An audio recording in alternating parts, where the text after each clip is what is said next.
Hello friends, start करते हैं अपना अगला क्वेश्चन इकोसिस्टम टॉपिक का। क्वेश्चन है the term ecosystem was proposed by. जो शब्द इकोसिस्टम है वो किसने प्रस्तावित किया था? ऑडम, टेंसले, विटेकर या गोली? जो इकोसिस्टम शब्द दिया है वो प्रपोज किया है या प्रस्तावित किया है टेंसले के द्वारा। ठीक है, टेंसले इकोसिस्टम शब्द से संबंधित है, ये आपको हमेशा याद रखना है। ठीक है, ये बहुत बार आपके एग्जाम में पूछा भी जा चुका है। अगला क्वेश्चन है which of the following ecosystem pyramid of biomass is inverted. कौन से इकोसिस्टम में पिरामिड ऑफ बायोमास, ठीक है, pyramid of biomass is inverted, वो क्या होता है? उल्टा होता है। ठीक है, ऑप्शन है आपका ग्रासलैंड, फॉरेस्ट, डजर्ट और पॉन्ड, मतलब तालाब। ठीक है, तो आपका ऑप्शन नंबर डी इसका करेक्ट आंसर है। जो है पिरामिड ऑफ बायोमास किस में उल्टा होता है? तो पिरामिड ऑफ बायोमास का मतलब होता है जैव भार। ठीक है, जैव भार का जो पिरामिड होता है वो उल्टा होता है पौंड में। कैसे? उल्टा पिरामिड होता है इस शेप का। ठीक है, उल्टा पिरामिड होता है इस शेप का, मतलब प्रोड्यूसर का भार सबसे कम होगा, उनका वेट। उसके ऊपर जो सबसे नीचे होता है फाइटोप्लैंक्टन, ठीक है, जो प्रोड्यूसर होते हैं। फिर होते हैं जू प्लैंक्टन जो कंज्यूमर होते हैं, इनका वजन ज़्यादा होता है, इनका वेट ज़्यादा होगा। संख्या कम हो सकती है लेकिन वेट ज़्यादा होगा। फिर इसके ऊपर आती है बड़ी मछलियाँ। ठीक है, मछलियाँ और उसके ऊपर बड़ी मछलियाँ, तो इनका वेट ज़्यादा होता है। इनकी संख्या सबसे ज़्यादा होती है। संख्या में अगर बात करूँ तो संख्या इनकी सबसे कम होगी, फिर संख्या इनसे ज़्यादा होगी, इनकी संख्या सबसे कम होगी, सबसे ज़्यादा संख्या होगी, फिर कम होगी, फिर उससे कम होगी।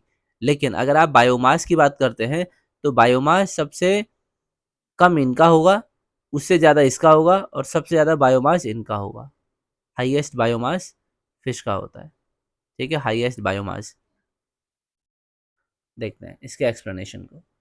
पॉन्ड इकोसिस्टम, पॉन्ड इकोसिस्टम, इसमें जैव भार का पिरामिड उल्टा होता है। उल्टा मतलब इन्वर्टेड होता है, क्योंकि उत्पादक जो होते हैं जिन्हें हम फाइटोप्लैंक्टन कहते हैं उनका जैव भार बहुत कम होता है, लेकिन उनकी उत्पादकता, उनकी प्रोडक्टिविटी या उनकी संख्या बहुत अधिक होती है। ये कम जैव भार होने के बावजूद भी शाकाहारी, जू प्लैंक्टन और फिर बड़ी मछलियाँ जैसे उपभोक्ताओं को सहारा देते हैं। ठीक है, इसलिए उपभोक्ताओं का जैव भार उत्पादकों से अधिक हो सकता है। जो उत्पादक होते हैं इनका जैव भार जो है उत्पादकों से अधिक हो सकता है। ठीक है, उपभोक्ता कौन होते हैं? ऊपर के कंज्यूमर, जो मैंने आपको ये अभी डायग्राम बताया था, ये इन्वर्टेड पिरामिड वाला, इसमें ये होते हैं उत्पादक। ठीक है, इसके ऊपर वाले होते हैं उपभोक्ता। तो इसमें ये लिखा है उपभोक्ताओं का जैव भार, इनका जैव भार उत्पादक से अधिक हो सकता है। ठीक है, तो यही मैंने आपको भी समझाया भी था। अगला क्वेश्चन है, इसमें दिखानी है आपको, मैचिंग दिखानी है। बंगाल टाइगर है, एशियाटिक लियो लायन, यहाँ पे एन भी आएगा, एशियाटिक लायन है, स्नो लेपर्ड और रेड पांडा। अरुणाचल प्रदेश, गुजरात, सिक्किम, सुंदरबन। बंगाल जो टाइगर है ये कहाँ पर देखने को मिलता है? सुंदरबन में। ठीक है, एशियाटिक लायन जो है ये आपको देखने को मिलता है गुजरात में। ठीक है, गुजरात के गिर फॉरेस्ट में। रेड पांडा जो है ये होता है सिक्किम में। ठीक है, और स्नो लेपर्ड जो है ये मिलता है अरुणाचल प्रदेश में। ठीक है, तो आपका ये मैचिंग के ऑप्शन जो हैं वो करेक्ट हैं।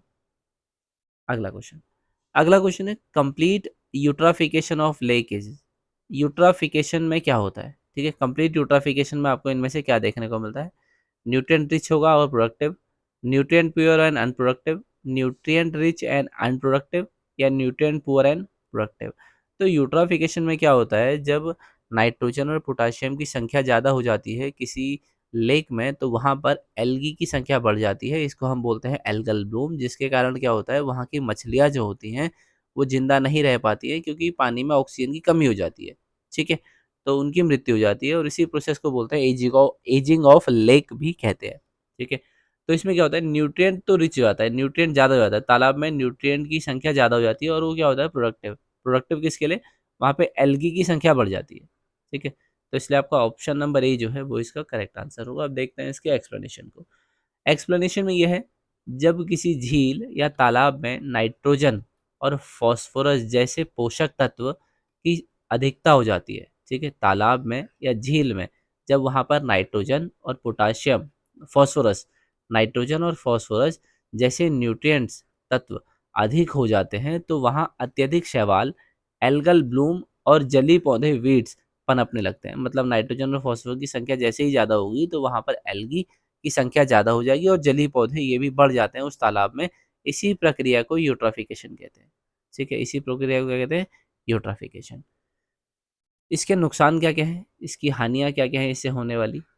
जल का प्रदूषण और बदबू। जल का प्रदूषण बढ़ जाता है, वाटर पॉल्यूशन हो जाता है और वहाँ स्मेल आने लगती है उस पानी में। अगला है मछलियाँ व जलीय जीवों की मृत्यु। मछलियों की मृत्यु कैसे होती है? मैंने आपको बताया था, जैसे ही नाइट्रोजन और फास्फोरस की संख्या बढ़ती है, वहाँ पे एल्गी बढ़ जाती है और एल्गी के बढ़ने के कारण उस पानी में जो डिज़ोल्व ऑक्सीजन होता है, वो कम हो जाता है, जिसके कारण मछलियों की और जलीय जीवों की मृत्यु हो जाती है। पीने के पानी की गुणवत्ता घट जाती है, उस पानी खराब हो जाता है, उस पानी को आप पी नहीं सकते हो। झील का जीवन छोटा हो जाता है, इसी को बोलते हैं एजिंग ऑफ लेक। ठीक है? अगला अगला क्वेश्चन है, wild life protection act is enacted by Indian government and. जो वाइल्ड लाइफ प्रोटेक्शन एक्ट है वो भारत सरकार के द्वारा कब लागू हो गया था? ठीक है, 1952, 1962, 1972 या 1982? तो 1972 में वाइल्ड लाइफ प्रोटेक्शन एक्ट जो है वो लागू हो गया था। ठीक है, तो यहाँ पर आपका ऑप्शन नंबर सी जो है वो करेक्ट आंसर होगा। तो आज की वीडियो में इतना ही, बाकी मिलते हैं आपसे फिर कल नई वीडियो में नए क्वेश्चंस के साथ।